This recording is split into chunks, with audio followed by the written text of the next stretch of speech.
आपने परसों हमारे कुछ रहीम जी के सूत्र सुने हैं। जीवन की सच्चाई क्या है, जीवन के बारे में जानना चाहिए कि जिस प्रकार से अगर कोई विपत्ति आ जाती है तो क्या करना चाहिए। या तो लड़ाई करो आप, या अगर नहीं लड़ सकते हो तो फिर मौन धारण कर लेना चाहिए। एक चुप 100 सुख, ये बहुत बड़ी व्याख्या की गई है। आज एक स्पेशल दिन ये भी है कि हमारे दिल्ली में नई मुख्यमंत्री का शपथ ग्रहण समारोह हो गया है। और ऐसा लग रहा है कि ये जो पूरी ब्यूरोक्रेसी है, केजरीवाल भी शुरू में ब्यूरोक्रेसी की, करप्शन की बात करते थे, लेकिन बाद में खुद ही करप्शन के जंजाल में फंस गए और करप्ट लोगों को बचाने लगे। सबसे पहले उन्होंने राजेंद्र कुमार को बचाया, जिसके खिलाफ केस बनाया, मोस्ट करप्ट आदमी था। और आज हम जो LG हाउस में गए तो हमको ऐसा लगा कि आतिशी जी की तो कोई सत्ता है ही नहीं, ये तो या तो LG चलाएगा या केजरीवाल चलाएंगे।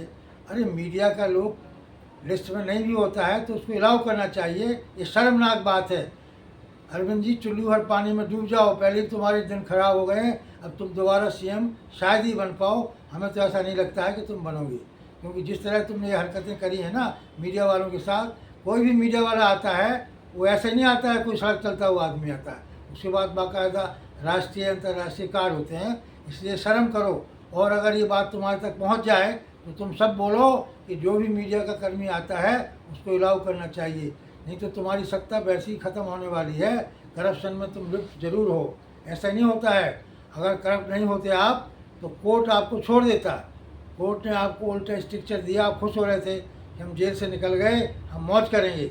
उल्टा आपको ये बहुत भारी पड़ गया है जेल से निकलना, क्योंकि जेल से आते ही आपके ऊपर सबसे पहला अनुशासन ये लगा कि ना तो आप सचिवालय जा सकते हैं, ना आप कोई फाइल साइन कर सकते हैं। तो फिर क्या है, भाड़ में गई आपकी CM पर चली गई ना। अब आपको मकान भी छोड़ना पड़ रहा है। जो मकान आपने 55 करोड़ लगा के जनता के टैक्स को बर्बाद किया है, उसकी सज़ा आपको कभी न कभी मिलेगी। देखिए, भगवान के यहाँ देर है अंधेर नहीं होता है। अगर इस जन्म में आपको सज़ा नहीं मिलेगी तो अगले जन्म में मिलेगी।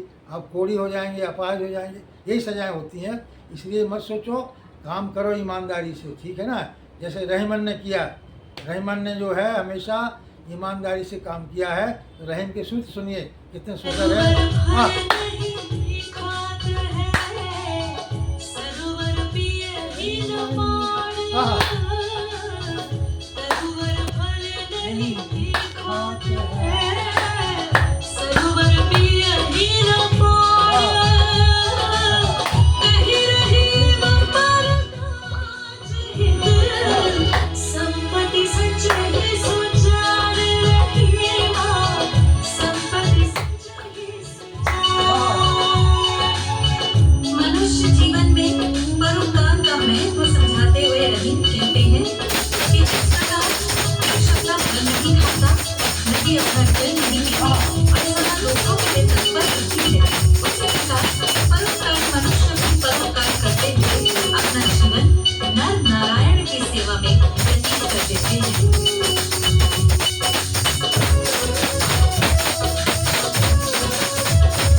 रहीम ने जो जीवन में बातें बताई हैं, वो कहते हैं पानी नहीं है तो सब बेकार है।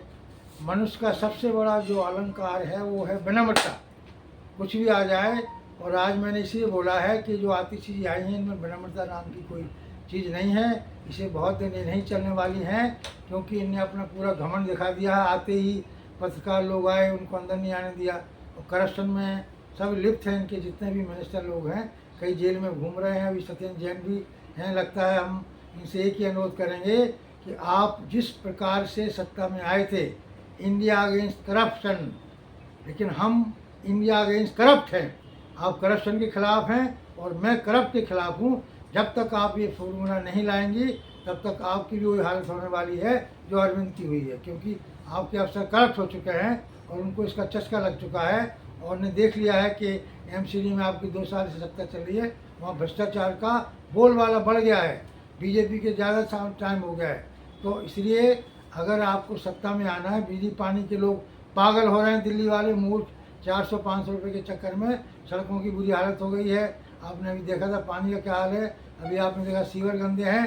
तो मेरे दिल्ली वासियों, अरे मरो मत 400-500 के लिए, अगर जरूरत है मेरे घर से ले जाया करो, हर महीने लाखों लोग ले जाओ, मेरे पास बहुत धन है। इसलिए मेरा अनुरोध है कि आप भैया दिल्ली में केजरीवाल को बाहर कर दिया है, उसको बाहर ही रहने दो, अभी थोड़े दिन उसको बिना सत्ता के रहने दो, तो उसको पता लगेगा कि बराबर चुनाव जीतता रहा है। आपको कसम खाना चाहिए, मैं तो आपसे कसम दिलाता हूँ कि बिजली का लालच छोड़ करके और अच्छी सरकार लाओ जो आपको स्वच्छ प्रशासन दे, जैसे मोदी जी दे रहे हैं। तभी तीसरी बार चाहे कम सीटें आए, लेकिन आ तो गए। आपका कोई भविष्य नहीं है। अब आप वहाँ लंगोटी आयर बन के हरियाणा में जा रहे हो, उनकी लंगोटी बन जाओगे आप, और कुछ नहीं बनने वाले हो। जैसे कसम खाते हो कि हम कांग्रेस से समर्थन लेंगे, उन्हें देंगे, और फिर वही हरकतें करी हैं। आपका अंत बहुत बुरा होगा महाराज।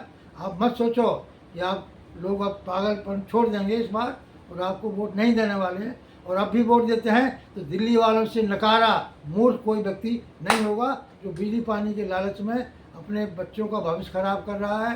सड़कें टूट रही हैं, नालियाँ टूट रही हैं, रिवर जाम हो रहे हैं, और बाढ़ भी आएगी। इस बार फिर जमुना में पानी का स्तर बढ़ने वाला है, तो पानी फिर भर जाएगा, दरवाजे खोलेंगे नहीं। तो कृपया दिल्ली वासियों से मेरा अनुरोध है कि आतिशी जी को अगर वो चुनाव की वोट मांगने आए तो उनको भगा देना कि तुम उस करप्ट आदमी के साथ जुड़ी हो जो जेल में है। तुम्हारे 2 मंत्री अभी जेल में है, सत्येंद्र जैन 4 साल से जेल में, 3 साल से।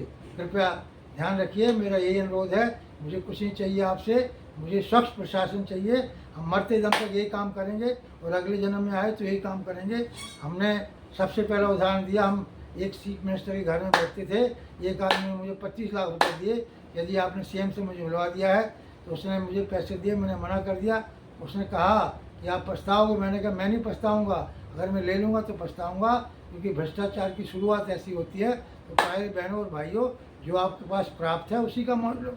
हमारे बागेश्वर धाम यही कहते हैं, ज़्यादा लालच मत करो, जो प्राप्त है वही पर्याप्त है। इसी में मौज मस्ती करो, स्वस्थ रहो, सुखी रहो। बहुत बहुत धन्यवाद।